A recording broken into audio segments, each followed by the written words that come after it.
The most insane Kobe Bryant story ever. Now, let's be honest here.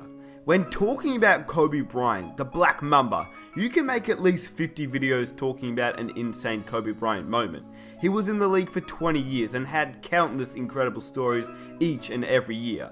Now, if you guys want to watch a video talking about 7 of his best stories, I'd advise you to go over to Michael Zemmer's channel after this video and watch his. This story I'm about to tell you is one that Mike didn't put in his video, and to be honest with you, in my opinion, it's his craziest story. If not, it's definitely top 5. Now, this story not only shows how dedicated to the game Kobe truly was, but it shows how much Kobe Bryant practiced each day to even realize what was happening at the time. That probably doesn't make any sense, so let me explain. Here is the most insane Kobe Bryant story ever. I will also say this is from Gerald Henderson's article in the Players Tribune, which I'll leave a link to in the description box down below. The story starts in Charlotte 2009. At this point, Kobe Bryant was at the peak of his powers and hitting clutch shot after clutch shot. It was the year he won his 4th NBA championship and was playing really well. It was during the regular season, and Kobe was having his normal pre-game shoot-around. I mean, if you've ever seen Kobe before a game shooting, he rarely misses. To be fair, there's no defender at all, which most NBA players are able to knock down these shots, but on this day, Kobe couldn't hit one shot. I mean, maybe he was just not feeling it this day. It happens. Players can sometimes just feel a little tired on back-to-backs, injuries can take over, but usually it's fatigue after a back-to-back game and things of that nature. Except, this is Kobe Bryant we're talking about here. This isn't just a regular player.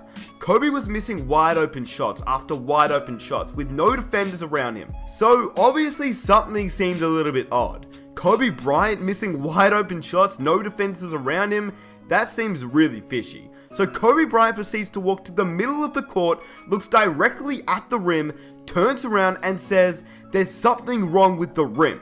Not his shot, the rim. He said that to Gerald Henderson. The first thing that Kobe Bryant ever said to him. In fact, this was the first time they'd ever actually met. Well, kind of. At the time, like I said, Henderson was playing in Charlotte, but it was actually his rookie year in 2009, and the Lakers were visiting. Now, Henderson had looked up to Kobe his entire childhood, just as Kobe Bryant had looked up to Jordan, and how most players entering the NBA look up to LeBron James nowadays. I mean, playing your idol or a player that you looked up to is a pretty big deal.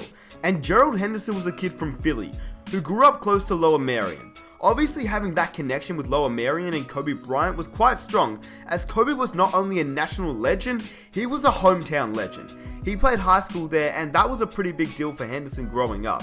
He said that when he was 9 years old, his dad brought him to a high school game where Kobe Bryant dropped 50 points and sat for the 4th quarter. He also said he had visions of Kobe Bryant pulling up from one step inside the half court and draining it, and then walking back on defense with a strut, as if he knew just how good he was. He did. Lower Merion was a small gym, standing room only. Everyone was there to see him. So as you can imagine, Henderson was pretty pumped to be playing Kobe Bryant, the great, the legend, Kobe Black Mamba Bryant. And by 2009, Kobe and him were both NBA players. Anyway, back to the story. Henderson was already shooting around, and there's still about 45 minutes until the tip-off. And in Henderson's own words, he says, "Kobe's on the other end, still shooting, and I'm glancing over at him. Remember, I'm a rookie. I want to see how this guy approaches warm-ups. He's one of the greatest of all time. Maybe I can learn something from him, steal a move or two." I looked up, and he had stopped shooting. Kobe was up to something, but it was weird. He was missing more shots than he was making. Honestly, he was missing a lot. All of a sudden, I look up to Kobe, and he stopped shooting. He was holding the ball on his hip with one hand, and motioning to the sideline with the other. Then all sorts of commotion started. A crew of maintenance guys showed up out of nowhere. It looked like a hockey line maintenance guys rushing on and off the court. Kobe was saying something to them, and gesturing, but from where I was standing, I couldn't make out what they were saying. Suddenly, there was a ladder being set up under the basket. Kobe's pointing up at the rim, and the maintenance guys are positioning the ladder. A measuring tape is involved. I said, "What's going on?" Kobe was up to something. I'm standing at half court watching the scene play out, and Kobe starts walking over to me. "Something's wrong with the rim." "Oh yeah?" "We're watching a guy climb up the ladder and tinker with the rim. It's too low. The rim's a quarter of an inch too low. Hold up, I need to interrupt here because do you know how little size that is? 1/4 of an inch. Like what? That's crazy. Anyway, Henderson says, huh? What do you mean? I never really heard about maintenance issues with a rim before a game. Kobe goes, I was missing shots that I don't miss. I'm pretty sure it's low, 1/4 of an inch. The fact that he didn't even measure, he just knew from the amount that he practiced. Most NBA players, I guarantee you, wouldn't even notice. They just shoot a little higher or lower, but not Kobe Bryant. He shot it exactly the same way each and every time.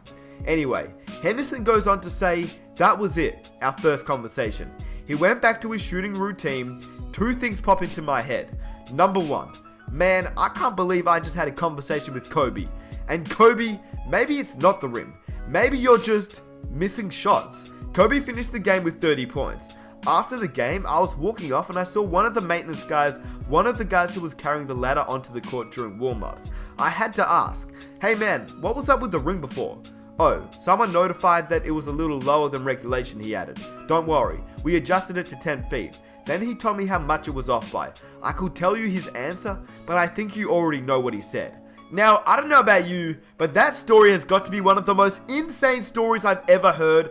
Obviously, it's Kobe Bryant, and there are so many to choose from, but this one is definitely my favorite. And I hope you guys enjoyed this video. If you did, I'd really appreciate it if you guys could go ahead, subscribe to the channel if you enjoy this video and you want to watch some more NBA content on the channel. And if you guys want to share this video around, definitely leave a like. That would be amazing. It would show your support so much and I'd really appreciate it.